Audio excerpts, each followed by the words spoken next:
আমি তো কইতাছি পারিবারিক শিক্ষার একটা দরকার আছে।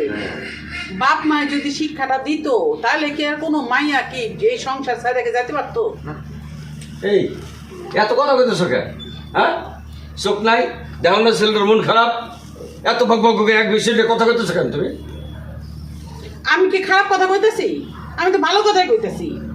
আমি কইতাছি যে গেছে ভালোই হয়েছে, যেহেতু গেছে গা তার তো ফিরে আনন্দ যাবে না, তার থেকে বরং এক কাম করুন, একটা উকিল নোটিশ পাঠায় দেখ, মায়ের তালাক দিয়ে দেখ, সবচেয়ে ভালো হইবে। মা, তোমার এইসব কথা শুনতে কিন্তু ভালো লাগতেছে। ও আমার সংসার ছেড়ে আমার বাড়ি ছেড়ে চলে গেছে, আর কখনো এই সংসারে ফেরত আইব না। তাই বলে আমি আরেকটা বিয়ে করুম, এটা হইব না।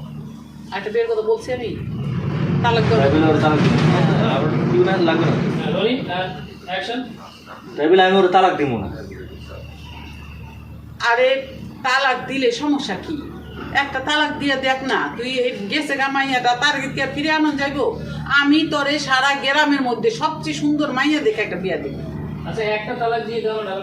হ্যাঁ বুঝছি, যে মাইয়া একবার চলে গেছে, যে মাইয়া একবার চলে গেছে, যে মাইয়া একবার চলে গেছে।